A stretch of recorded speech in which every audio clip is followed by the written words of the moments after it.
Boa noite a todos. Queridos, quero convidá-los para juntos abrirmos a palavra de Deus em Efésios capítulo 4.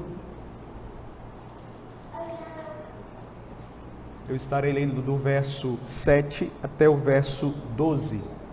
Efésios capítulo 4, do verso 7 ao verso de número 12. Nos diz assim a palavra do Senhor. E a graça foi concedida a cada um de nós, segundo a proporção do dom de Cristo. Por isso diz, quando ele subiu às alturas, levou cativo o cativeiro e concedeu dons aos homens. Ora, que quer dizer subiu, senão que também havia descido até as regiões inferiores da terra? Aquele que desceu é também o mesmo que subiu acima de todos os céus, para encher todas as coisas.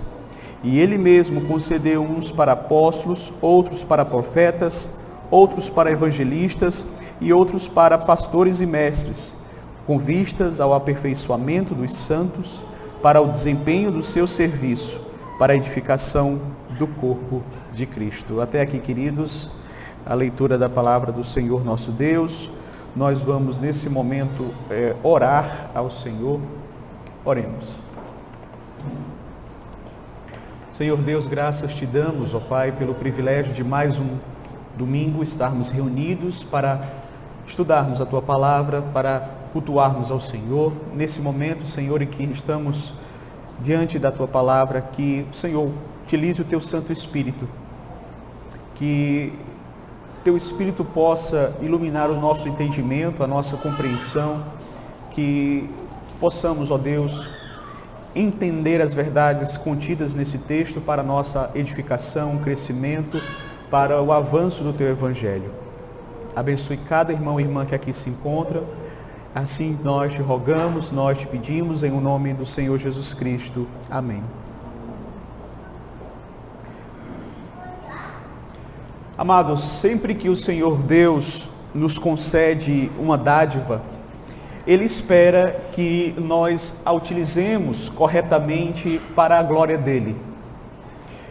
Por exemplo, os dons espirituais, eles são dádivas do Espírito Santo, dada aos crentes, para que possamos exercê-los com vistas à edificação da igreja e, consequentemente, a glorificação do nome do Senhor Deus. Entretanto, queridos, ainda que este seja um princípio bastante claro nas Escrituras Sagradas, muitas vezes, por conta do pecado, nós caímos no erro de achar que os dons espirituais, eles são justamente resultados dos nossos méritos, e isto, por sua vez, nos torna pessoas orgulhosas, como se fôssemos melhores do que os outros dentro da igreja. E muitas vezes esse tipo de pensamento, meus queridos, ele nos leva a tornar os dons espirituais que nós recebemos da parte de Deus como meros instrumentos para alcançar a nossa própria glória. Por isso que é importante, é necessário que o nosso entendimento a respeito dos dons espirituais, ele de fato seja fundamentado nas Sagradas Escrituras. Hoje nós teremos a oportunidade de começar a estudar alguns elementos fundamentais a respeito dos dons espirituais. Quero destacar aqui alguns pontos que consideramos como fundamentais, como cruciais, para que assim possamos compreender os dons espirituais e, consequentemente, fazermos o correto uso deles para a edificação da igreja e para a glória do Senhor Jesus Cristo. Então, nós estamos estudando nos domingos a carta do apóstolo Paulo aos Efésios. Semana retrasada nós começamos a estudar a parte prática da carta. Depois de falar o que Deus fez pelos Efésios, que é a parte mais doutrinária da carta, do capítulo 1 ao capítulo 3, a partir do capítulo 4, o apóstolo Paulo começa então a falar do dever dos crentes, do que os crentes devem fazer em retribuição à tão grande salvação que eles receberam da parte do Senhor. Então, no início aqui do capítulo 4, no verso 1, nós vimos que Paulo vai conclamar, não é, os seus leitores, os destinatários desta carta, a viverem de modo digno do Evangelho, ou seja, terem uma vida compatível com esta salvação que eles receberam da parte do Senhor Deus. E depois nós vimos que, a partir do verso 2 até o verso de número 6, o tema abordado é a unidade cristã. E Paulo fala a respeito desta unidade, e a partir do verso 7 até o verso de número 16, Paulo vai falar a respeito do serviço cristão, destacando os dons espirituais. Então hoje, queridos, nós vamos meditar do verso 7 até o verso 12, e aqui nós vamos tratar a respeito de questões como a origem dos dons espirituais. Nós vamos tratar a respeito da variedade desses dons e do propósito desses dons. Então eu quero convidá-los nesta noite para meditarmos a respeito do seguinte tema: Cristo concedeu dons para o crescimento da sua igreja. Cristo concedeu dons para o crescimento da sua igreja. E o primeiro ponto que eu gostaria de destacar da nossa mensagem hoje é que os dons, eles são dádivas do Cristo ressurreto à sua igreja. Os dons espirituais, eles são presentes do Senhor Jesus, que ressuscitou, que triunfou para a sua igreja. Veja que o verso 7 começa dizendo assim: e a graça foi concedida a cada um de nós segundo a proporção do dom de Cristo. Interessante, irmãos, observarmos que a palavra graça que Paulo está se fala aqui, menciona aqui, é uma referência aos dons espirituais. A palavra dom no grego, carisma, vem justamente da raiz da palavra caris, que significa graça. Ou seja, o dom, ele é em essência um presente, uma dádiva imerecida do Senhor. É algo que Deus dá gratuitamente ao seu povo, não como resultado dos seus méritos. Por aí já nós entendemos que não há base para nós nos orgulharmos dos dons que nós temos, porque, em essência, eles são dádivas da graça de Deus para conosco. E o que seriam então esses dons espirituais? Os dons espirituais, queridos, são habilidades, capacidades que Deus concede ao seu povo graciosamente para que este povo possa servi-lo. Então, precisamos entender bem isso. Os dons espirituais, eles são capacitações espirituais do Espírito Santo aos membros da igreja para que haja uma edificação mútua, para que haja um crescimento da igreja, para que a verdade do Evangelho seja proclamada para também aqueles que estão lá fora, que não fazem parte da igreja do Senhor Deus. E é importante nós distinguirmos entre dons espirituais e talentos. Às vezes as pessoas fazem uma certa confusão, não é, a respeito dos dois.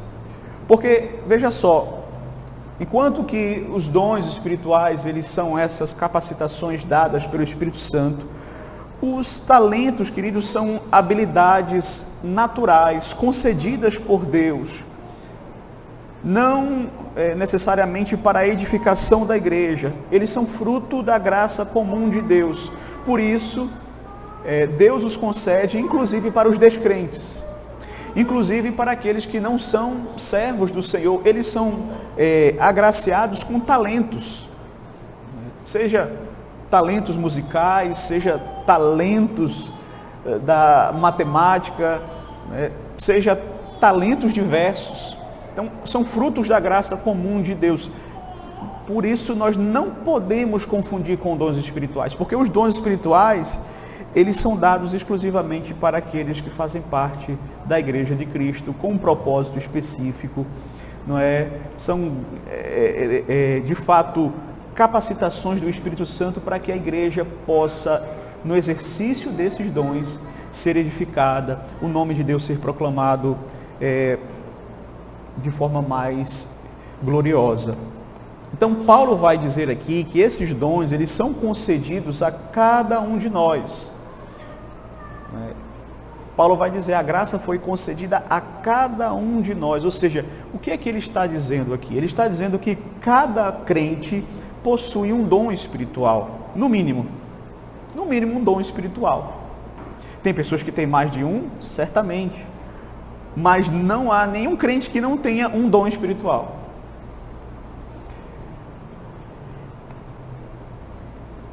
E é interessante, meus irmãos, que isso não significa que nós vamos ter os mesmos dons, porque na continuação do texto, Paulo vai dizer, a graça foi concedida a cada um de nós segundo a proporção do dom de Cristo. Ou seja, Deus concede graça a cada um, não na mesma proporção, mas na proporção do dom de Cristo, ou seja, da forma que mais agrada a Cristo.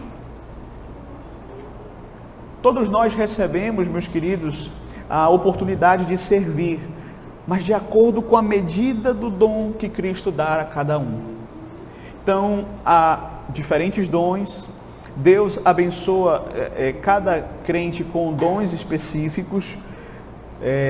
Nós sabemos que muitas vezes existem alguns dons que são mais visados, mas Deus não chamou todo mundo para ser um apóstolo, ou um profeta, ou um pastor, ou exercer misericórdia, ou o dom da palavra de sabedoria, da palavra de conhecimento. Então, veja bem, é importante nós entendermos isso. Deus, ele, dentro da unidade da igreja, há uma diversidade de membros e uma diversidade de dons para a igreja. Por quê? Porque a igreja ela tem múltiplas necessidades. Então, por isso que há essa diversidade de dons. Em terceiro lugar, queridos, Paulo fala da origem dos dons espirituais. No verso 8 ele vai dizer o seguinte: por isso diz, quando ele subiu às alturas, levou cativo o cativeiro, concedeu dons aos homens. Ora, que quer dizer subiu, senão também que havia descido até as regiões inferiores da terra? Aquele que desceu é também o mesmo que subiu acima de todos os céus, para encher todas as coisas. Veja, nessa passagem, nesses versículos, o apóstolo Paulo, ele está aqui fazendo uma referência a um texto lá do Salmo 68. Ele vai aplicar esse texto ao Senhor Jesus Cristo, mostrando que Cristo é aquele que concede os dons espirituais à sua igreja. Ou seja, Paulo aqui ele vai usar uma figura que era conhecida naquela época, uma figura militar. Ou seja, quando os reis eles venciam as suas batalhas, ao retornarem para as suas cidades, eles entravam pelas cidades em um cortejo triunfal. E o povo todo se reunia para recebê-los. Os reis, eles passavam adiante, trazendo consigo os seus prisioneiros de guerra, e na medida em que eles entravam e adentravam na cidade, eles distribuíam presentes que eles tinham conquistado em suas batalhas para o seu povo. Então, Paulo se utiliza dessa figura aqui. Paulo está, com base nessa figura, se referindo à obra que o Senhor Jesus Cristo realizou, à vitória de Cristo. Então, Paulo ele está aqui mostrando, queridos, que primeiro Cristo desceu às regiões inferiores, ou seja, ele desceu à terra, ele se encarnou, ele morreu, o seu corpo esteve na sepultura por 3 dias, em seguida ele subiu às alturas, levando cativo o cativeiro, ou seja, o cativeiro aqui é o cativeiro da corrupção e da morte. Quando Cristo ressuscitou, ele venceu os grilhões da morte. E ele subiu às alturas, ele foi até a presença de Deus, e lá, sentado à destra do Pai, ele concedeu dons à sua igreja. Ele distribuiu esses dons, essas dádivas. Então é por isso que nós destacamos aqui como primeiro ponto da nossa mensagem esta verdade de que os dons, eles são dádivas do Cristo ressurreto para a sua igreja. Então nosso Senhor, quando ele adentrou a presença do Pai de forma triunfante, ali ele então distribuiu os seus dons à igreja, para que ela pudesse então exercê-los para a edificação do corpo, para o crescimento do corpo, para a glória do seu nome. Então, queridos, nós podemos aqui tirar algumas aplicações desde já para as nossas vidas. Primeiro, que, como podemos perceber, dons são graça da parte do Senhor. E por conta disso, nós, se recebemos determinados dons da parte de Deus, nós não podemos nos orgulhar destes dons, nós não podemos ter um pensamento elevado a respeito de nós mesmos. Porque se nós temos algum dom da parte de Deus, foi porque aprove a Deus nos presentear com ele. Só, meus queridos, o fato de você saber que o dom foi dado por Deus, não é resultado dos seus méritos, já deveria fazer com que você pensasse de forma moderada acerca de si mesmo. E isso também diz respeito aos talentos naturais. Não é? Tem pessoas, meus queridos, que de fato têm talentos naturais que são inegáveis. Mas veja, se você tem, não é porque você é melhor do que ninguém, é porque Deus graciosamente te deu. E se você é um crente e tem dons espirituais, saiba disso. É resultado da graça do Senhor. Por isso que o apóstolo Paulo ele vai dizer: pois quem é que te faz sobressair? E que tens tu que não tenhas recebido? E se o recebeste, por que te vanglorias como se não tivesses recebido? Ou seja, como é que você age como se isso fosse algo resultado dos seus méritos? Não é um dom de Deus, é uma graça de Deus. Uma outra verdade que nós também podemos aprender aqui, que nós vimos aqui, é que Deus concede dons a cada um dos membros do corpo de Cristo. Então, se você é um crente em Cristo Jesus, se você nasceu de novo e faz parte desse corpo, você recebeu da parte do Senhor um dom espiritual. E é importante, meus queridos, nós entendermos e identificarmos qual foi o dom ou quais foram os dons que Deus nos abençoou, para que possamos começar a colocar em prática, exercê-los na igreja, porque de fato, meus queridos, como eu disse, a igreja precisa. Então, há muitas áreas em que pessoas, elas acabam se tornando polivalentes, elas agem em várias áreas, porque muitas vezes as pessoas que têm um dom para aquela área específica não exercem na igreja. Aqueles que muitas vezes acabam preenchendo essa vaga não fariam com a mesma qualidade daquele que tem um dom específico para aquela área. Isso é algo muito impressionante. Porque é necessário que o corpo, cada um trabalhe dentro da sua própria área para que o crescimento seja algo cada vez mais espontâneo, natural e que glorifique assim ao Senhor nosso Deus. Então é importante nós refletirmos a respeito disso. Veja, o fato de nós termos dons não significa que necessariamente nós precisamos ocupar um ofício na igreja para exercer esses dons. Existem dons que sim vão colocar pessoas em determinados ofícios, como diáconos, presbíteros, pastores, mas, meus queridos, nós somos chamados a utilizarmos os dons que Deus nos concedeu na igreja, seja você um oficial ou não.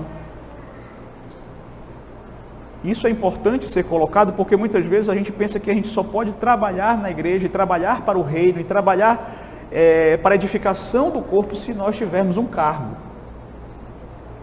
E uma coisa não está necessariamente relacionada à outra. Claro que quem tem um ofício, ele tem que ter dom para isso. Mas os dons, eles são diversos. E você pode ter um determinado dom que você vai exercê-lo sem necessariamente ocupar um cargo, um ofício. E nem por isso, isso vai diminuir você ou vai diminuir o seu serviço para o Senhor. Mas o segundo ponto que eu gostaria de destacar aqui no texto é que Cristo concedeu uma variedade de dons à sua igreja. Nós vimos primeiro que os dons são dádivas do Cristo ressurreto. Segundo, que Cristo concedeu uma variedade de dons à sua igreja. E de fato, queridos, há uma variedade de dons que Cristo concedeu a cada um de nós, não de forma igualitária, como nós vimos, mas na medida e na proporção que apareceu bem ao Senhor. E Paulo, então, ele vai mencionar aqui no verso 11, alguns dons, dizendo assim: e ele mesmo concedeu uns para apóstolos, outros para profetas, outros para evangelistas e outros para pastores e mestres.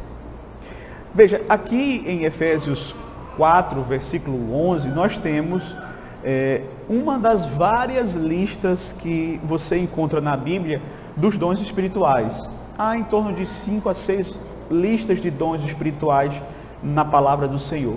Não são listas exaustivas, elas não esgotam os dons, mas elas falam da variedade dos dons, não é? E da natureza de cada dom, certo?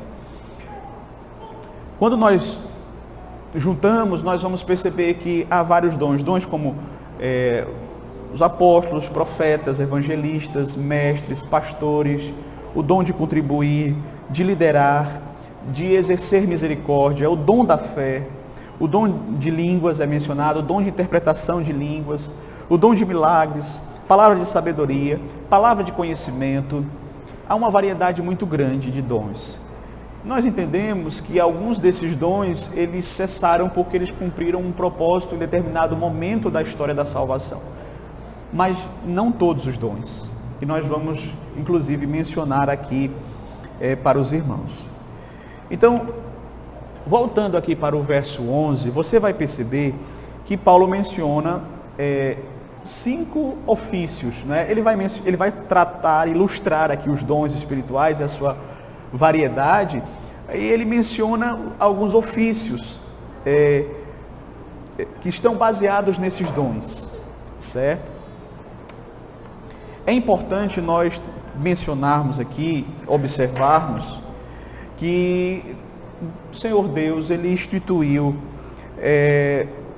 alguns ofícios na sua igreja. Esses ofícios, apóstolo, profeta, pastores, presbíteros, diáconos, eles se dividem em 2 grupos. Existem ofícios que foram temporários e existem ofícios que são permanentes, ok? Então, os ofícios temporários são aqueles que Cristo julgou necessário em um determinado período da história da igreja, sendo de fato importantes ali na instituição e organização da igreja, enquanto a Bíblia estava sendo escrita, certo? E uma vez que o cânon foi fechado, a Bíblia foi concluída, aqueles ofícios eles não mais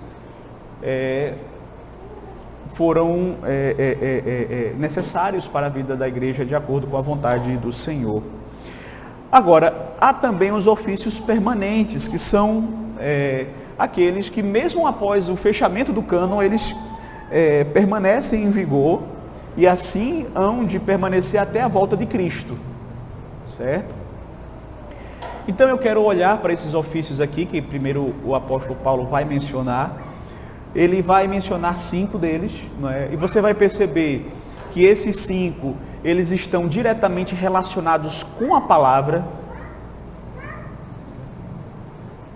E é importante nós entendermos que esses são ofícios que de fato, meus queridos, e dons que de fato são fundamentais. Eles ajudam os demais dons. Então, o primeiro deles que Paulo menciona é o ofício apostólico. E quando ele fala aqui de apóstolos, ele está falando daqueles 12 que foram escolhidos pelo Senhor. É claro que Judas saiu desse grupo, mas foi substituído. E o apóstolo Paulo, né, que foi o 13º. Esses apóstolos, eles foram pessoas que Cristo chamou pessoalmente. Foram pessoas que testemunharam a ressurreição de Cristo. Foram pessoas que tinham autoridade suprema em matéria de doutrina, governo e culto. Foram pessoas a quem Deus deu autoridade e poder extraordinários, até mesmo para a operação de milagres. Foram pessoas usadas por Cristo para que a sua palavra fosse escrita. Então, essas são credenciais apostólicas. Eles foram o fundamento da igreja. Nós acabamos de passar aqui pelo texto, onde fala que a igreja está fundamentada com base na doutrina dos apóstolos e profetas. Então, os apóstolos, eles lançaram o fundamento da igreja. Eles eram os portadores da revelação de Deus, foram responsáveis, né, pela uma grande parte da escrituração do Novo Testamento. Nesse sentido, eles sucederam os profetas. Então, uma vez que a igreja foi estabelecida, não havia mais necessidade deles, até porque ninguém conseguiria preencher as credenciais apostólicas. Não há quem possa preencher tais credenciais, certo? Então, para ser apóstolo de Cristo, tinha que ter as credenciais, tinha que ter sido chamado pessoalmente por Cristo, tinha que ter visto Cristo ressurreto, ter recebido dele autoridade, revelação divina. E quem é que tem essas credenciais? Ninguém tem. E tanto meus queridos, que você vai perceber que na medida em que os apóstolos vão morrendo, não há eleição para novos apóstolos. A igreja entendeu que eram aqueles que estavam ali, de fato, fundando a igreja e só. Então, apesar de muitos hoje se auto-intitularem apóstolos, não devemos aceitar essas reivindicações, pois essas pessoas, elas não preenchem os requisitos bíblicos, elas não têm as credenciais apostólicas. Como eu disse, a igreja primitiva, ela não promoveu eleição para os sucessores dos apóstolos, não é? Aconteceu naquele caso de Judas, mas porque ele havia de fato se desviado, né, e se corrompido, e o número era para ser fechado em 12, mas a partir dali você não vê mais, certo? O apóstolo Paulo, ele é chamado por Cristo, mas você não vê mais a igreja sendo direcionada pelo Espírito Santo para escolher apóstolos. Mas Paulo também fala aqui dos profetas, né? Então veja, depois da ascensão do Senhor Jesus Cristo, principalmente ali no período de Atos dos Apóstolos, enquanto o Novo Testamento estava sendo escrito, Deus se revelou por meio do ministério dos apóstolos e profetas. E aqui eu entendo que Paulo, a semelhança da outra passagem, quando ele diz que a igreja está fundada na doutrina dos apóstolos e profetas, que ele está falando dos apóstolos e dos profetas do Novo Testamento. Que aqui Paulo está se restringindo a tratar especificamente da nova dispensação. Então, meus queridos, quem são esses profetas do Novo Testamento? Os profetas do Antigo Testamento, eles foram sucedidos pelos apóstolos no Novo Testamento. Os profetas do Novo Testamento, eles foram um grupo especial que recebeu da parte de Deus inspiração do Espírito Santo, revelação divina a respeito do Evangelho. Então, nós temos vários escritos inspirados por Deus no Novo Testamento, que foram escritos por profetas, homens inspirados por Deus, que não faziam parte dos 12, certo? Então, você tem Lucas, você tem Marcos, não é?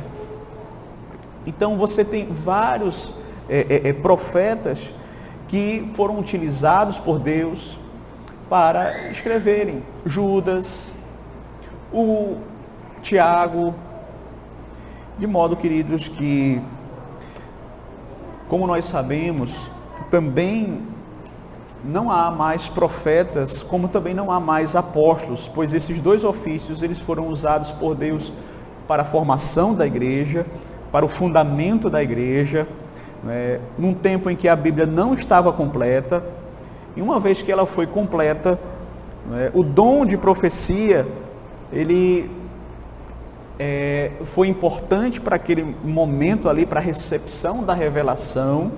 Eles recebiam a revelação direta da parte do Senhor Deus. Mas agora, queridos, a profecia divina, ela continua em atuação no mundo por meio da palavra. A palavra de Deus, ela é, sem dúvida, a profecia que nós temos. E quando nós pregamos a palavra de Deus a este mundo, nós estamos exercendo, nós estamos sendo profetas de Deus. Não no termo técnico, mas de um modo geral, nós estamos sendo boca de Deus. Assim como também apóstolos, a palavra apóstolo significa enviado, e nós não temos mais apóstolos hoje, mas alguém que é enviado para pregar o Evangelho, nesse sentido geral, ele é um apóstolo.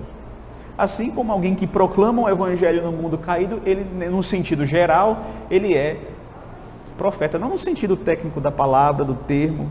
Não temos mais apóstolos, não temos mais profetas. Não temos mais aquelas pessoas que recebem diretamente a revelação e transmitem.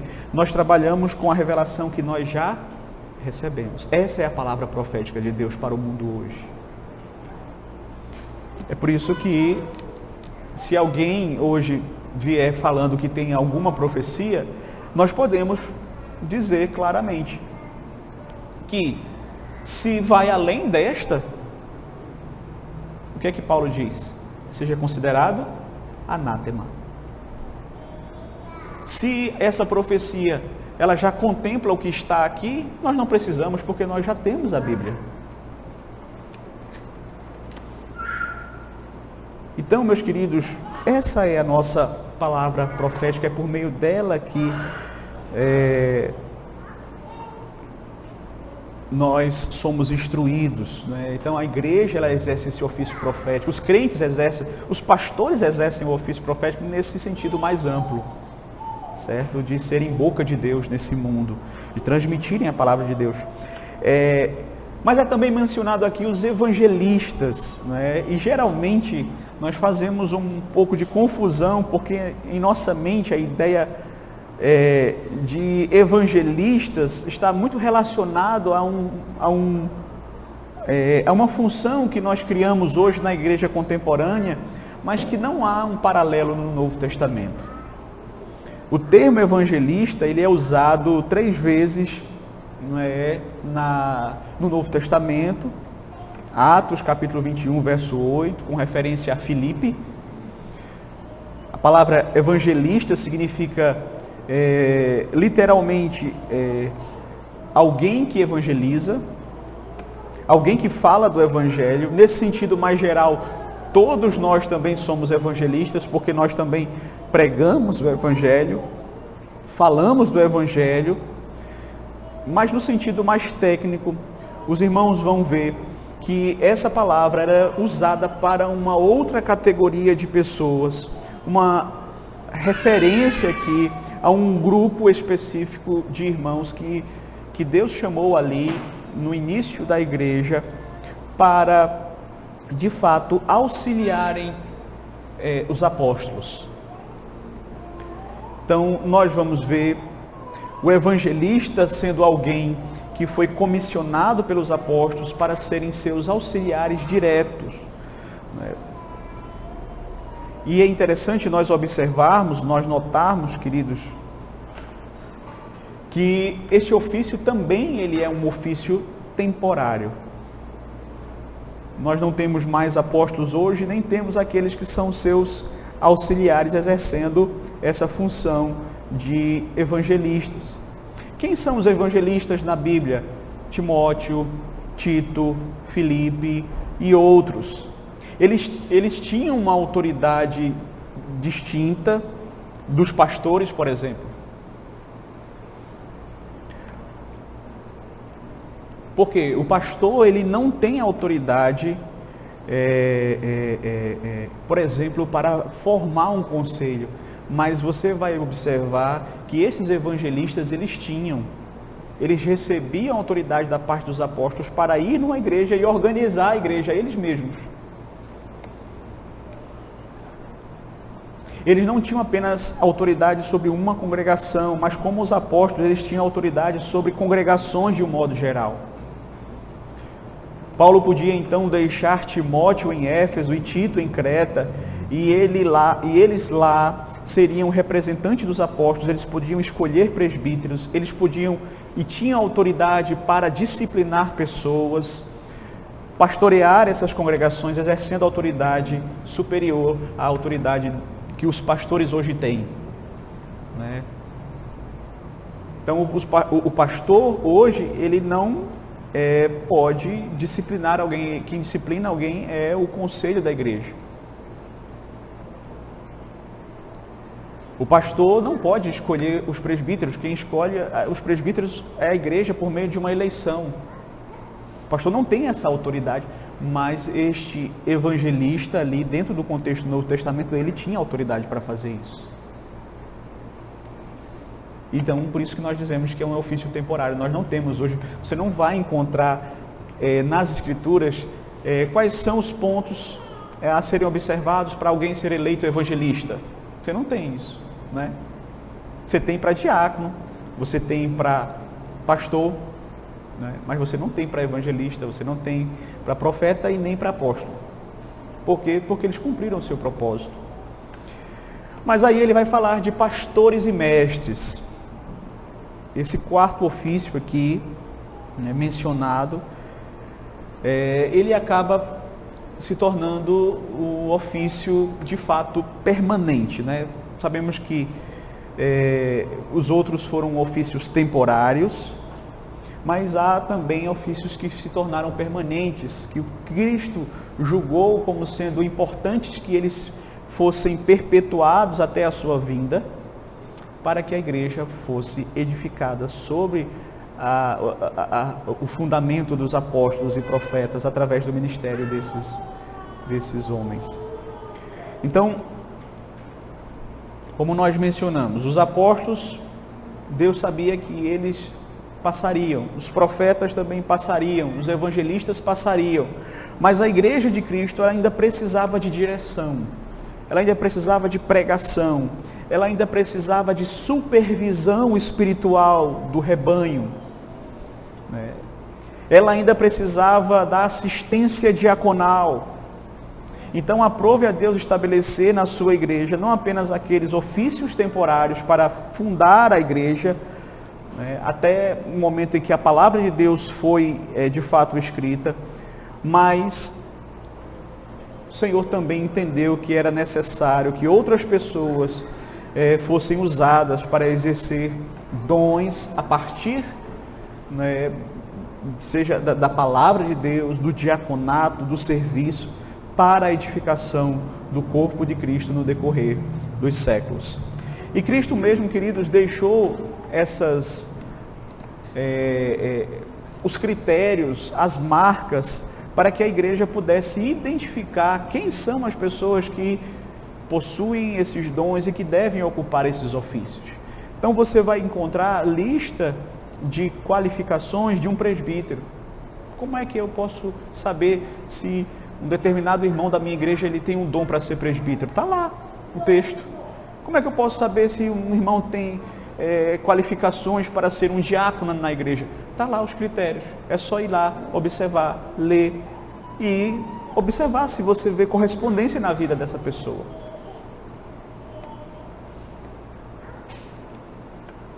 Então, é importante, queridos, nós entendermos. Mas voltando aqui, pastores e mestres, né? E quando nós tratamos aqui desses dois, a primeira pergunta que surge são dois ofícios? Tipo, pastor é um ofício, mestre é um outro ofício. Não, aqui, meus queridos, é um só ofício. É interessante porque no original isso vai ficar mais claro. Quando o apóstolo Paulo vai dizer assim, no original ele está assim, tipo, e ele concedeu uns para apóstolos, outros para profetas, outros para evangelistas, outros para pastores e mestres. Não é? Então, ele faz a distinção, na verdade aqui em português já deixa isso claro, ele faz essa distinção das outras vocações, mas ele coloca junto pastores e mestres. Por quê? Porque o pastor, ele necessariamente precisa ser um mestre. Porque é ele quem vai pregar, é ele quem vai ensinar a igreja, é ele quem vai alimentar o rebanho. Então ele tem que ser um mestre por excelência.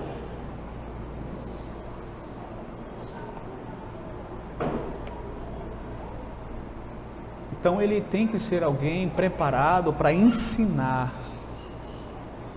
Então não existe essa história de dizer, eu sou pastor, mas a minha função é promover eventos. Esse negócio de pregar a palavra não é muito minha área. Eu sou pastor, mas a minha área é outra, sei lá, eventos de outras formas, né? Não, o pastor, ele necessariamente precisa ser um mestre no ensino, ele precisa pregar, ele precisa alimentar as ovelhas.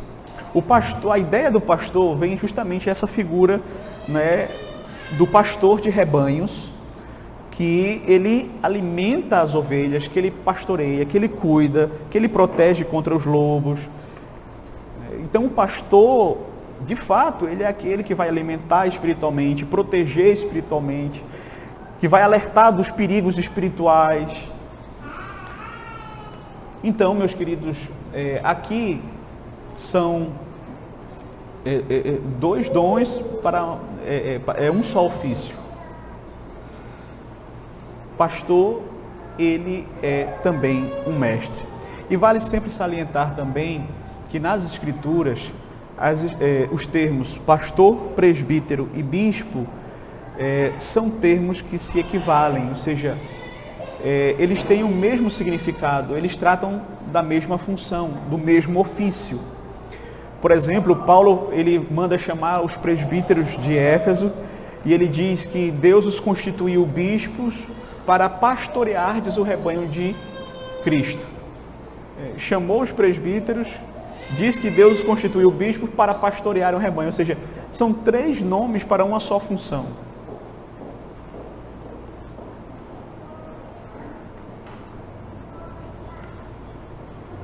Então, nós reformados entendemos que só há 2 ofícios que são, de fato, permanentes, que são o ofício ligado à pregação da palavra, os pastores, presbíteros, bispos, né, são uma só função.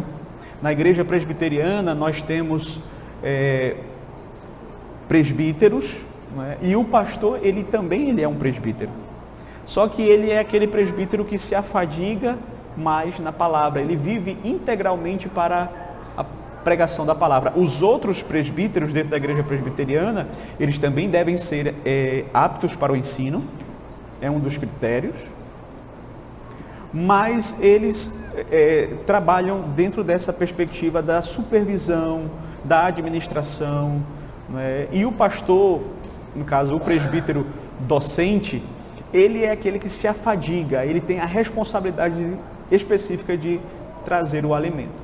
Então, há essa distinção entre presbíteros docentes e regentes. São aqueles que ensinam sim, mas eles não se dedicam integralmente ao ensino. Eles têm as suas outras vocações e trabalhos, mas quando necessário, eles pregam a palavra, eles instruem a igreja. Certo? E existe o ofício diaconal, que Paulo não menciona aqui, não é? Que é justamente do serviço, do exercer a misericórdia, e que em tempo oportuno nós trataremos. Então, é importante, queridos, nós entendermos isto, porque a função de pregação, de pregar o Evangelho, requer tempo, requer, de fato, um dom. Para alguém ser, de fato, um pregador do Evangelho, para alguém ser realmente um presbítero docente, ele tem que ter essa aptidão para o ensino. E para que alguém seja um presbítero regente, ele também tem que demonstrar aptidão para o ensino, conhecimento das Escrituras, maturidade espiritual, certo? Então, queridos, é importante nós entendermos que há essa variedade de dons, não é?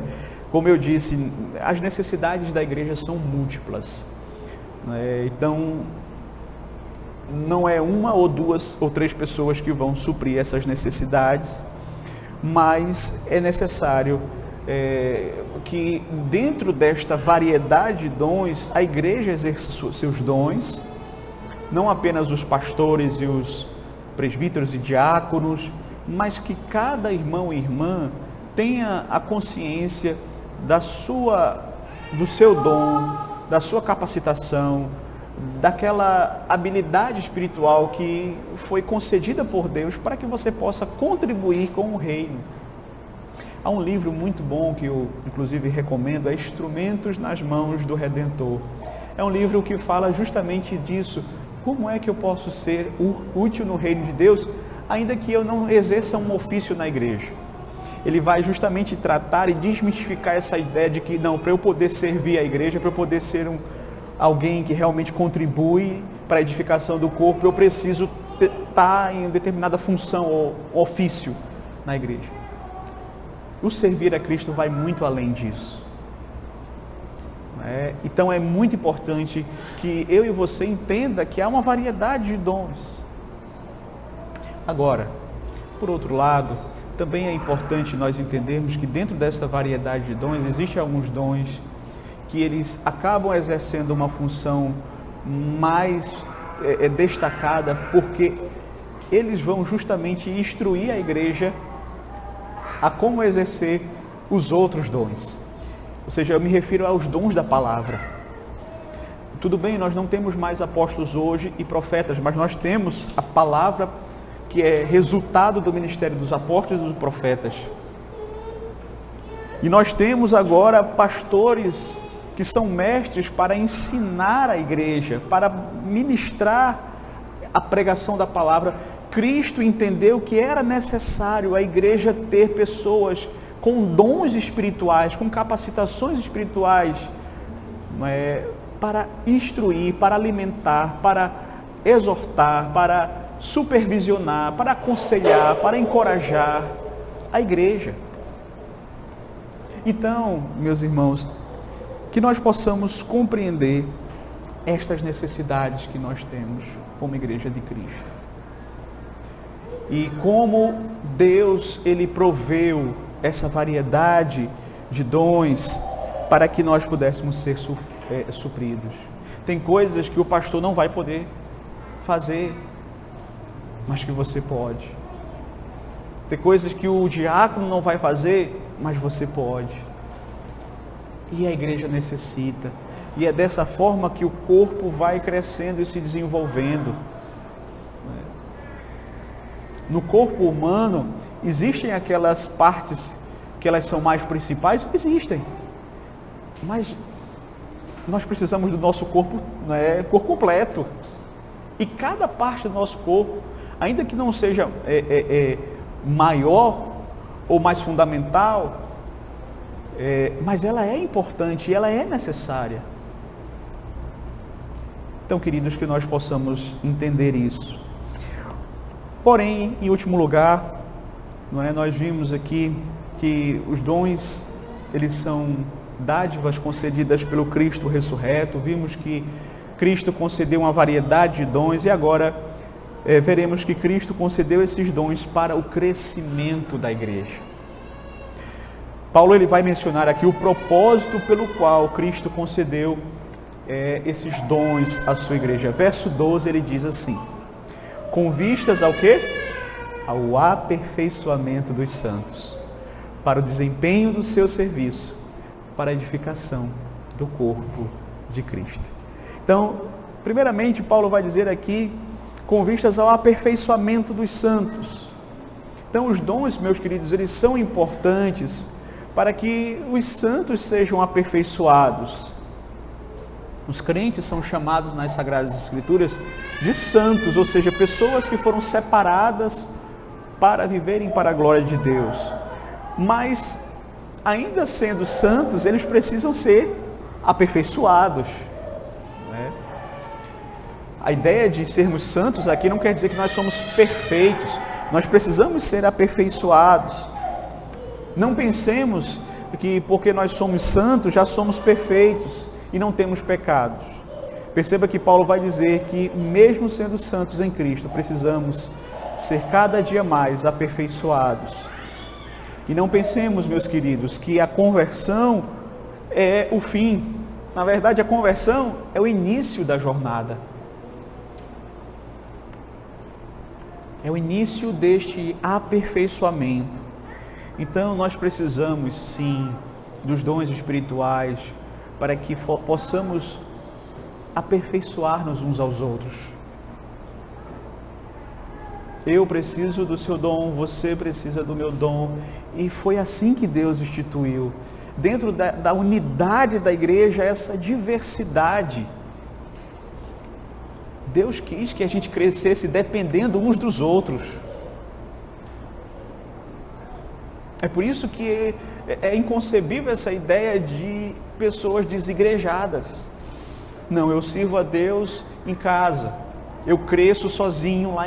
Você precisa do corpo. Você precisa estar unido ao corpo. Você precisa desta relação com o corpo para que você possa realmente crescer. Ser aperfeiçoado. E como nós somos aperfeiçoados uns com os outros, meus queridos? E como nós somos aperfeiçoados quando nós somos expostos à palavra de Deus? Veja, queridos, são dádivas que Deus concedeu à igreja para que a igreja crescesse, para que a igreja fosse aperfeiçoada. E veja, mais ainda, para equipar os crentes para o serviço cristão. Ou seja, Paulo está dizendo aqui que nós estamos na igreja e devemos exercer os nossos dons para capacitar-nos uns aos outros no serviço cristão. Quando o pastor vem, que ele expõe a palavra, que ele exerce esse dom que Deus lhe deu de ensino, ele vai instruir os irmãos, por exemplo, a como servirem dentro de suas realidades, de acordo com os dons que cada um recebeu. E isso é muito bom. Isso ajuda porque vai habilitar, equipar, preparar, não é? Você, para que você possa exercer os seus dons e assim todos nós sermos beneficiados.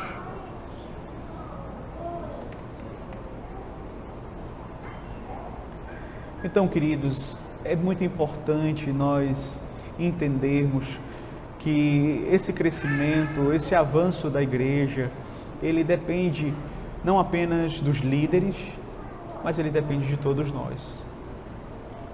Nós precisamos estar de fato engajados, envolvidos, amando a igreja, servindo a igreja.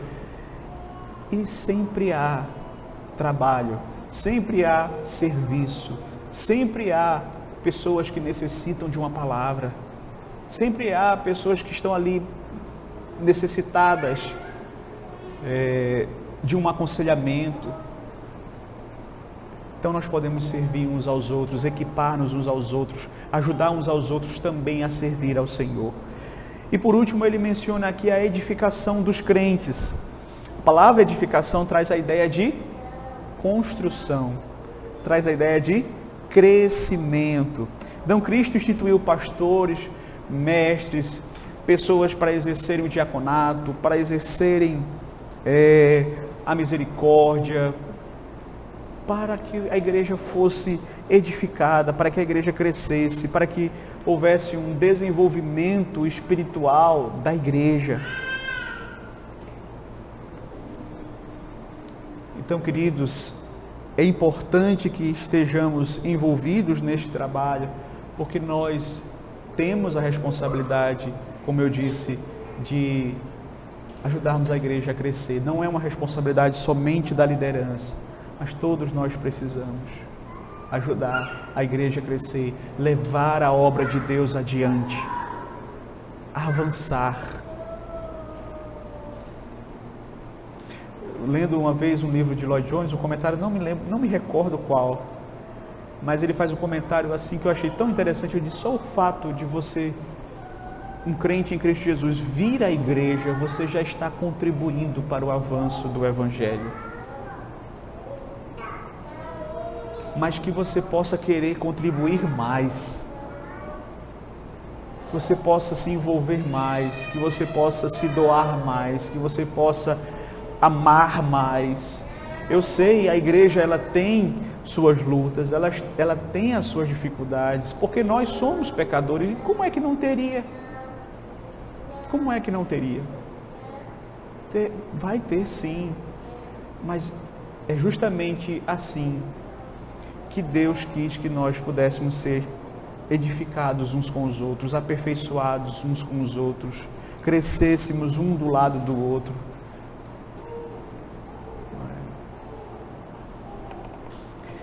Então, queridos, que nós possamos ter esses ensinamentos, essas instruções vindas da palavra de Deus em nossos corações, que possamos de fato buscar entender qual é o dom espiritual que Deus me concedeu. Como é que eu posso ser útil e servir a igreja, contribuir para o crescimento da igreja? E que possamos sempre guardar na nossa mente que esses ofícios relacionados à palavra, o ministério da palavra, ele é de fato importante, porque ele vai trazer a mensagem do Senhor, ele vai capacitar a igreja e instruir a igreja, inclusive no exercício dos seus dons. Nós devemos ter sempre esta consciência. E por fim, meus queridos, que nós tenhamos sempre em nossas mentes que se Deus nos deu dádivas, é para usarmos para a glória dele.